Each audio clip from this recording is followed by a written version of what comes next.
Hello, and welcome to the first episode of the Deconstruction Zone. This is my brother, Oliver, pronouns he, him. Hello. For those of you who are new, I am Andy, pronouns they, them. And this series, the Deconstruction Zone, is going to be exploring the deconstruction process from people I know, at some point people I don't know. I just want to get as many different stories out there as possible so that people who are in their own process of deconstruction might find something to relate to. So what do we need to know about Oliver? I'm almost 17, which is gross.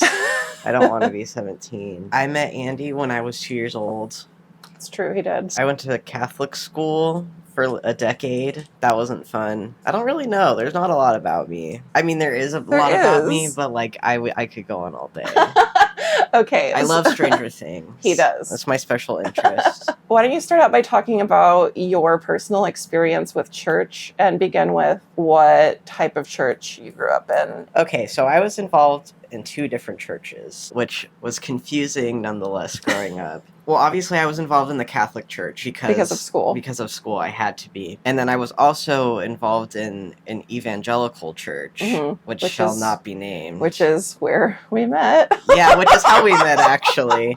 I was pretty involved in both. I wasn't like, I did the bare minimum for the Catholic Church. Even though my dad grew up Catholic, he was not like strictly Catholic. My mom grew up going to, I think, Baptist church. Yeah, that sounds right. South Baptist? Southern Baptist. Southern Baptist. Yes. So for our Evangelical church, we pretty much went every Sunday, especially when I was little. As I started going to middle school, not so much, and then once the pandemic hit, I don't think I've stepped in a church since then. And I love to see it. I don't want to step in a church ever again. Even though we grew up in Utah, we weren't Mormon, and I've only ever been in a Mormon church once, and that was to film a short film. Do you want to say anything about what it was like growing up evangelical Christian in Mormon Country?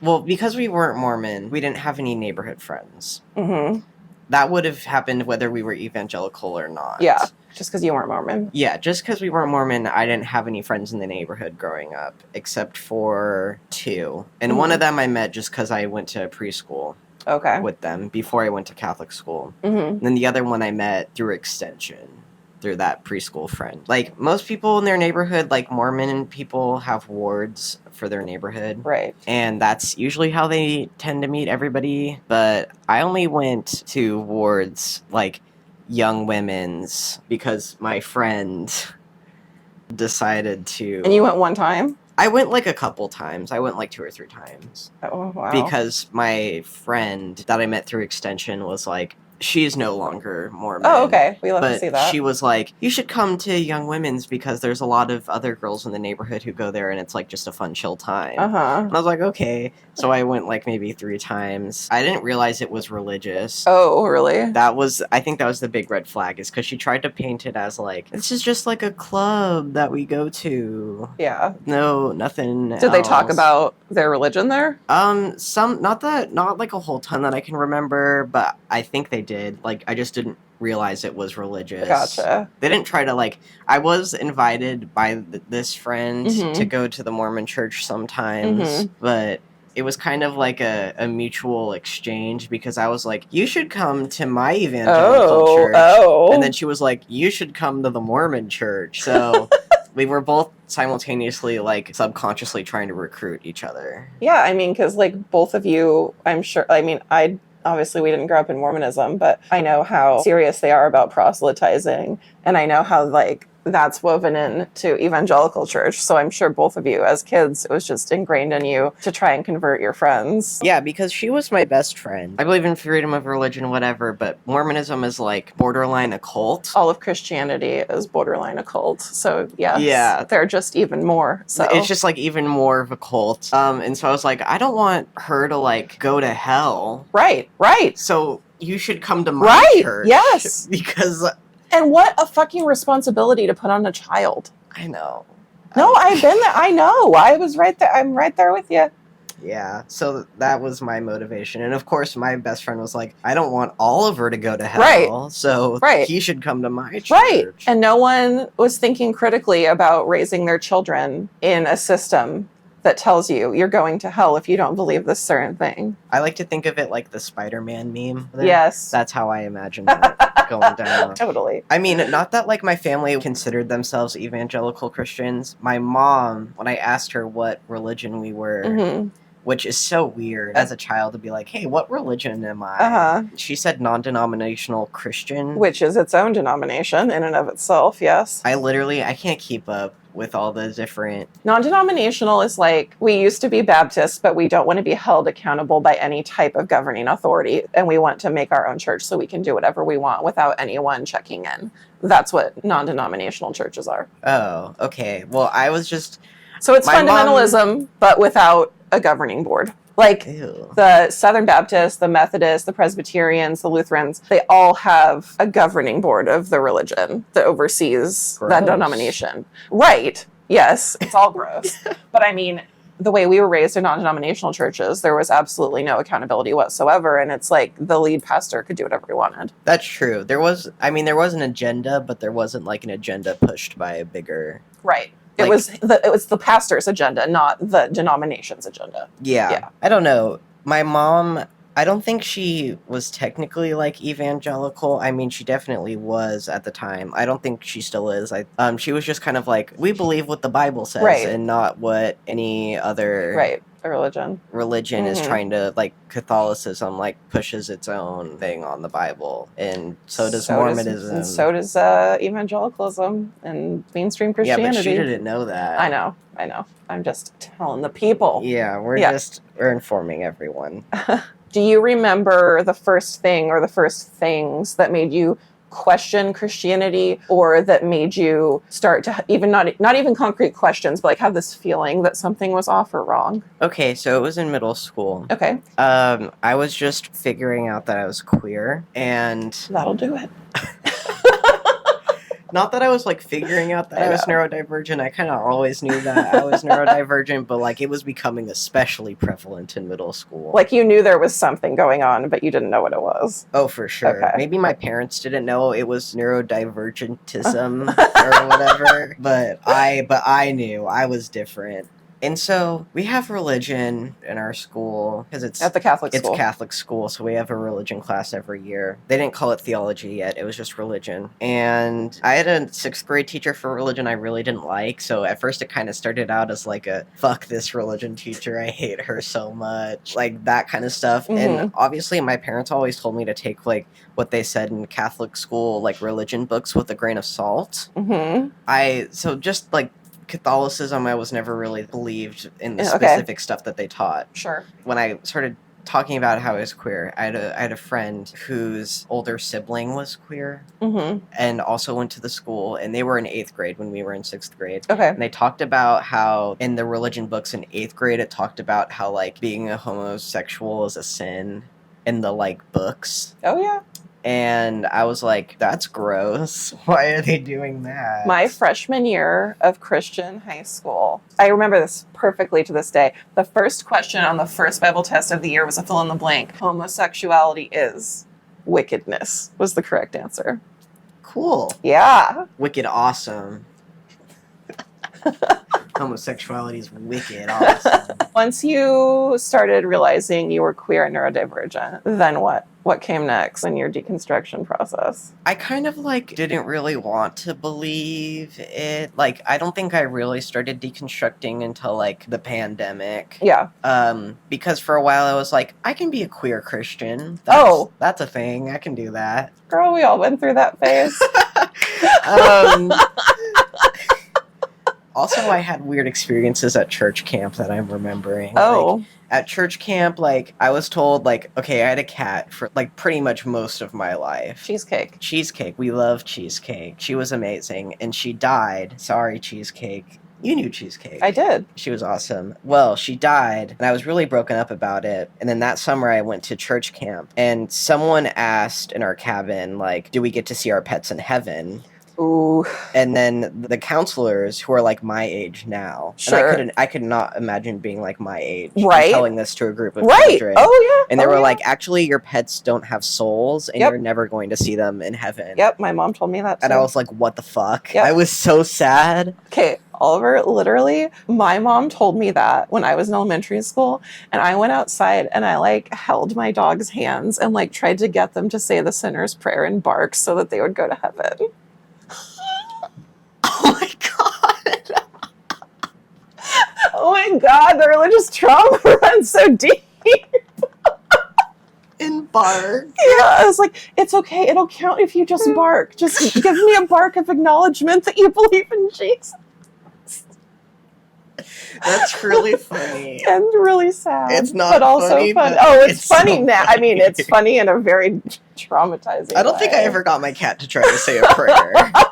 I mean, she was dead at this point. Sure. Okay, so the 17-year-old camp counselor told you that you were never going to see your cat in heaven, and then what happened? So this was after 6th grade. This was also when I started realizing that, like, my church didn't like gay people. Because I thought it was, like, cool, hip church that accepted gay people. Because they never said it out loud that they didn't? Because Okay. they never were, like, publicly homophobic. Right, so was it one of those things where it's like, everybody's welcome here, but then, like, if a gay person were to, like, try and become a member... They had, like, conversion therapy. No, I heard that after the fact. Yeah. I know there are a lot of churches that are like, everyone's welcome here, and then once a gay person wants to join, like, they can't become an official member because they're gay, or they can't volunteer with children because they're gay. That was a reason why I left one of the churches I left. So you started realizing that church was not down to clown. Well, it wasn't so much the church as it was the people, but, like, the church is the people. Right. Where, like, I had a friend who, bless her heart, her name's Sky, and I'm still friends with her. Shout out to Sky. Shout out to Sky. Basically, I was friends with this other person who was also very obviously queer at the church, and I think they're trans now, too. So we were very similar in our experiences, and Sky is also queer, too. So there were 3 of you. Yeah, but Okay. Sky didn't know at this time. Okay. Since Sky is bi, she was still kind of, like, very straight passing. Sure. And I don't know what happened, but Sky got into an argument with this one girl. She was like, you can go hang out with your gay friends or something like that. And I was like... That was you. You were the gay friend. I was the gay friends. And I was like, okay, whatever. And then also, I was a little pot stirrer. And one time when we were like, I don't know if it was the same discussion as the, like, your pets don't go to heaven. But I remember I was like, I'm going to just say shit. I'm going to start shit. And I said something like, it's so hard thinking you might be gay or something in front of the whole of the whole cabin. Yeah. And what did the 17-year-old counselor do? Oh, everyone just went. And nobody commented on it. They literally just moved on. Yeah, they were like, we're not even gonna discuss that right now. God, I can't. I don't know what my thought process was. So when the pandemic happened and everyone stopped going to church for a while. Oh yes, this is the next phase. Was this there- would be 7th grade. Was for there me. more of a formal deconstruction process where, like, you were thinking about, I'm told the Bible says this, but that doesn't make sense because, or did you encounter things out in the real world that you were like, that doesn't make sense with the Bible? Or, like, how did your deconstruction go then? Well, in the beginning of the pandemic, I was still in the church, Mm-hmm.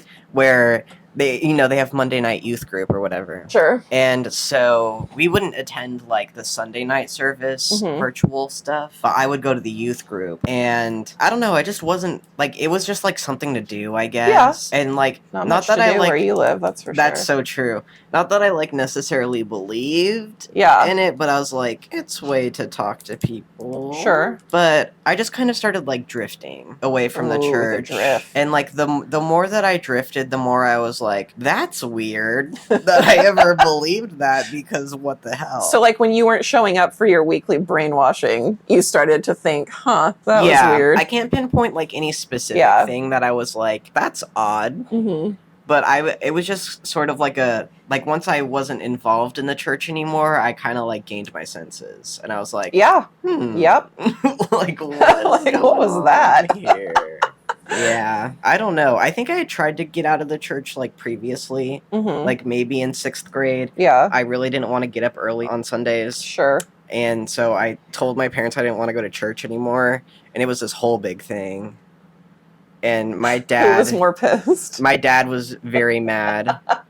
They were both... I don't think they were, like... They were Mad. mainly disappointed. Oh. Which is so much worse. But my dad was like, you don't want to go to church anymore? I mean, he's not like this anymore because we, like, barely go to church now. So, You don't ever go to church now. no. My mom made this comment, like, maybe a couple months ago about wanting to find LGBTQ friendly church to go to. Yeah. I literally told her point blank, I was like, if you find one, I'm still not going. Yeah. Like, I'm not stepping foot in a church ever again. That's the thing. Like, I tried to do that myself. I went to one of those type of churches a little over a year, I think, in my 20s. And I don't know, for me, it's like, sure, I could sit here and show you how, the clobber verses about gay people, right, are completely taken out of context and are not translated at all. I was very much like actually, it was man shall not lay with boy and not man shall not lay with man. Like, I knew all the shit. Yeah. I was like, the Bible isn't homophobic. People just put shit on there. Yes. Like, at this point, I don't care if it's homophobic or not. Exactly. It can be that's what I went through in my 20s. And I was like,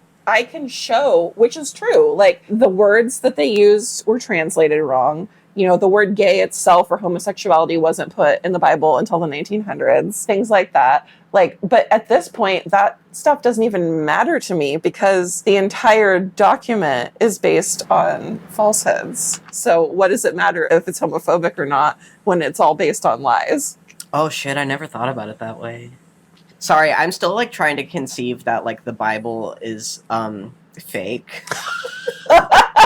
Like, I still somewhat believe, like, even to this day, like, subconsciously that it is like a document of history. Sure. And it is not. But it's not. There are parts of it that do refer to historical things that actually happened, but there are many parts of it that are straight up made up. They were written down hundreds of years after the story had been passed down orally from generation to generation and changed or forgotten parts or added parts with each generation. And then someone finally became literate who was able to write it down. And so it's not the same thing as what was originally told in the first place anyway. See, I have thoughts where it's like the Bible was just treated as like any other philosophy book. Yeah. I'd be like, fine. And I would quote the Bible. Like, don't take the log out of your friend's eye until you take the speck out of yours. No, other way around. Yeah. Don't take the speck out of your friend's eye until you take the log out of yours. I would quote that shit all the time. Sure. I said that about my ex-boyfriend. I was like, don't fucking tell me to do this if you're going to get drunk every single night. So I would say that kind of shit, but like just the like culture around it like ruined it. And the fact that like it's literally like the same as like, why don't we treat the Bible the same that we treat the like myths and legends of like Greek people? Right, which we should 100%. And that's the thing. You're absolutely right. It's not saying that the whole entirety of the Bible is evil. There's plenty of like stuff in the Bible. It's just like fancy poetry. But it's like, that's the other thing too, is one thing I've noticed in so many of us who've deconstructed is a huge part of the reason we are not involved in non-denominational evangelical fundamentalist church anymore is because we actually believe and act what the historical Jesus was talking about. Like, we care about the poor. We care about helping others. You know what I'm saying? And it's like, by and large, many people who are still involved in the church have no true desire to do any of that. Or they say that they do. Right, they say that they do, but there's no action. And it's like, you can't love someone if you believe that they're going to hell, like, based on made up stuff. It just makes no sense. Like, if Jesus was a real man, I feel bad for him. Well, there was historical Jesus, for sure. There's proof of historical Jesus. Like, Jesus of Nazareth was a person. Was he the Son of God? Girl, I don't think Mary was a virgin, if you know what I'm saying. Yeah, that's interesting. I mean, okay, like, my brain just exploded. Like, I've never actually sat down and thought about if Jesus of Nazareth was not immaculately conceived, who was the father. Because Joseph. No, because she was pregnant before he married her, and she was pregnant by someone else, so... She was pregnant before... Yeah. I thought they got married. Oh, that's right, because they were like, you're out of wedlock. Yeah, he was like, I'll marry you so that you don't get in trouble. Oh. So who was the sperm donor of Jesus? You mean you don't believe that some unknown entity that created this entire world just decided to like single out this 12-year-old and was like, now you're pregnant. Boom. You mean you don't believe in that? I don't. I have to say that I don't believe in that at all. Also, that's so weird. She was 12. Yeah. God literally picked like at least a 20-year-old. Right? You were literally infinite years old. Oh my God. This is the like original problematic relationship. what are your thoughts on Christianity today? And you can talk about non-denominational church, evangelical church, how we were raised. You can talk about Christianity as a whole. Like, give me your thoughts, because obviously we live in a time right now, we're still very much in a backlash to having the first Black president, and Christian nationalists are intent on trying to turn this country even more backwards than it currently is. What are your vibes on this? If you're Christian, it doesn't necessarily mean that I won't talk to you. Sure. And if you're like talking about your experience at church, like, oh, I went to church the other day and blah, blah, blah, blah, blah. Like, that's fine. But don't be like, you should come to my church sometime. Yeah. Like, if you're Christian and you are like actually a cool person, oh, I don't even know. Like, none of my friends are religious, so I've never really thought about it. Like, if you're Christian, like, fine, whatever. Yeah. I can't say that I'll be like best friends Right. with you, but as long as you aren't like actively like trying to tell me to go to church, Yeah. or like talking to an extent, like, about as long what as your they're like church a is telling liberal you. Christian, right? Yeah, like my mom, I think is still technically Christian, Yeah. but like she's like kind of like her own Christian. She's her own brand. She doesn't go to church anymore, not that I know of. Yeah, I don't think so. She just believes in like historical Jesus teachings. Huh, maybe your mom wants to come on the podcast. Oh, I would love for my mom to be on the podcast. I think my dad should be on the podcast. Because, like, I'm not saying people who come on this podcast have to have deconstructed to, like, not be Christians anymore. But, like, lots of people deconstruct from fundamentalism to a more progressive Christianity. Oh, my mom's definitely more progressive Christianity. Yeah. And that's, like, not for me. But, like, I would never tell your mom not to do that. Like, do what you got to do. But yeah. What belief system or not do you have right now? And if you don't have a fully formed expository essay, that's perfectly fine. Let's see. Okay, throughout like the past 2 years, so since like 2021, I started really thinking about like my dad's side of the family. And like I always knew that like my great-great-grandparents were in the Holocaust and they were in concentration camps. Yeah. But I didn't like realize that that meant that they were Jewish. Oh, like when you were a kid? Yeah. I was just like, because my parents were like, they were from Poland, so they were in a concentration camp. And I was like, okay, whatever. And you didn't realize it was because they were Jewish. I didn't realize it was because most Jewish people fled to Poland. Right. And so now I kind of like, I've done a lot more research on Judaism and like progressive Judaism because like, I think we were at Disneyland maybe a year ago or something. And I was like, if I was raised Jewish, then I don't think that I would have like deconstructed from the church like I have. Yeah. Yes. Because Christianity appropriates Judaism, which is, Christians call it the Old Testament. It's actually called the Tanakh, or the Jewish Bible. I prefer the Tanakh. They take the Tanakh and then they add the writings of the New Testament. What does that sound like? Taking the Christian Bible and maybe adding the Book of Mormon? I didn't say it. I did. All I do is study this stuff. Anyway, yeah, so if you were raised Jewish. Yeah, because I think the way that you put it was that, like, Jewish people were, like, actively told to question their faith. Like Jesus. They were like, who the fuck is Jesus? We don't want to associate with this guy. So not that I would consider myself Jewish now. Yeah, but you've thought about investigating that. It's more of a way of, like, connecting to, like, my ancestry, where I research, like, Jewish traditions. I celebrate Hanukkah now instead of Christmas because love that. It's a lot more real than Christmas was. Yeah, sure. And it's like a better story. Like I don't want to read about some like baby being birthed. I wanna hear a story about people fighting for religious freedom and against oppressors and stuff. Go off, girl, go off. So not that I would consider myself Jewish, but if I had to say like a religion, like if you were like you have to believe in a religion right now, that's the closest I would say. Okay. And it's not problematic because the like progressive Judaism is like it can be from like your father or your mother. Okay, that's awesome. Even though my like dad like converted because like my dad growing up was always like Catholic because of I don't think he had a choice in that. Yeah. Well, my dad's like converted, and I'm just like I don't want to be converted. Yeah. So it's kind of like reclaiming your heritage and your ancestry. Oh, for sure. Yeah. No, I love that. That's great. But like I have to believe in an afterlife, otherwise I go insane. Okay. Same.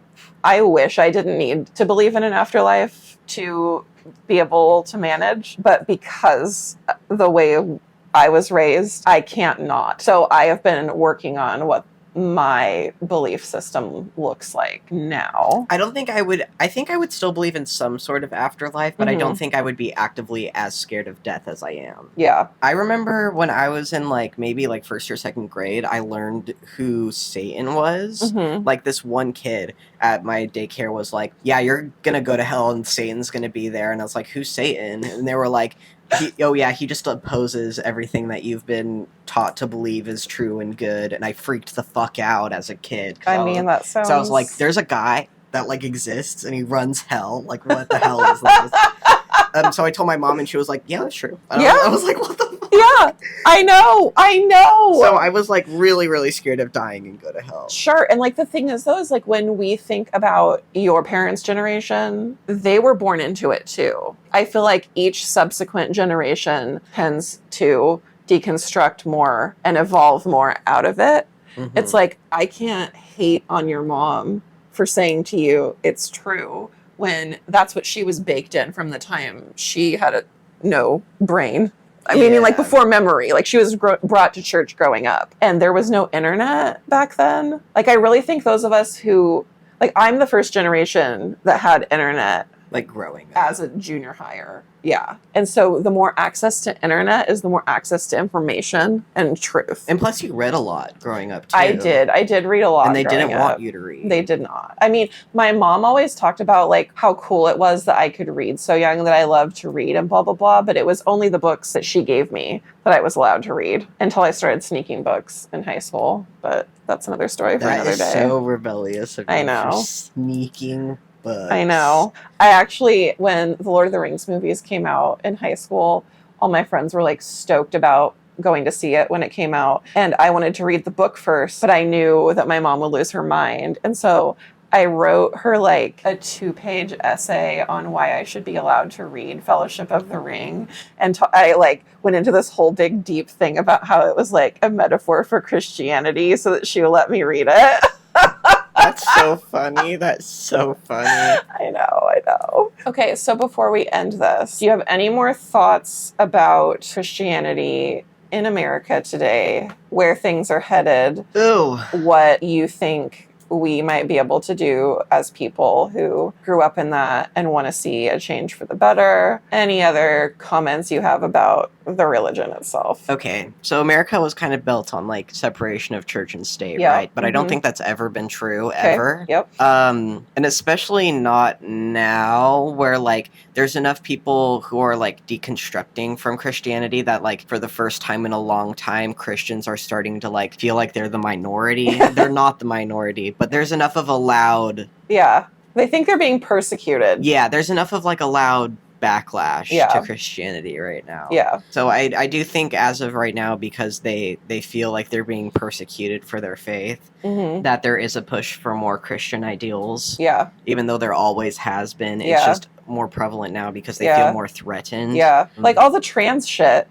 During the Obama administration, gay marriage was legalized. That's when Drag Race became a thing. And sure, the fundamentalists were never going to be yay, Drag Race, but it wasn't, it was just, they didn't acknowledge it, Yeah. It was just that's not for us. Sure, there were some think pieces, but not this huge cultural backlash to drag. And then, all the current transphobia of right now is definitely the Republican candidates trying to outdo each other for as fundamentalist as they can get, because unfortunately the evangelical church is a huge part of the voting bloc when it comes to the right. And I could do a whole series on that. I've studied that really deeply, how that began in the 80s, well, the 70s and 80s. But at this point, I don't know. Okay, this is my advice for Republicans who are somehow watching this and not losing their mind.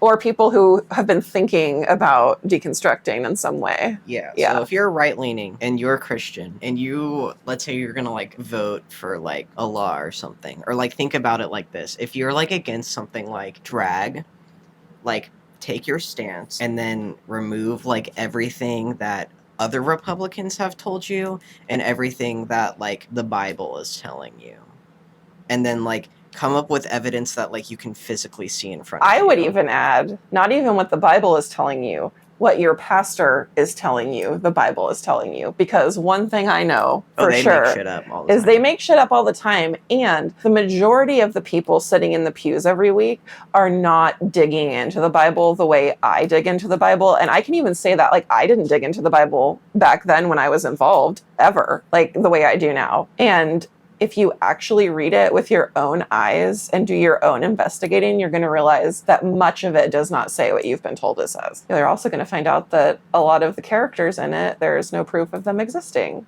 like Moses. And there is no proof that the Israelites were enslaved by the Egyptians during that time. There's no proof Moses existed. There is no proof that the Israelites wandered in the desert for 40 years. If they did... Didn't someone like map out how far away it was? Yeah, and like the trip itself would not have taken 40 years. It's a very short, objectively short distance between Egypt and Jericho. Anyway. That's very funny. Anyway. It would take me 40 years. I just know that. So yeah, thanks for sharing, Oliver. Appreciate that. Yay. And I hope to be highlighting more people soon from different backgrounds and different facets of the Christian church. So come along, stick around, leave me a like and a comment. Leave a comment for Oliver. Maybe we'll do an update video sometime when we're I together have plenty again. of stories I've not told about the church. For sure. Like and subscribe, share this with your friends. If you know somebody who's considering deconstructing, send this their way. And I will catch you next time on the Deconstruction Zone. Yes, peace.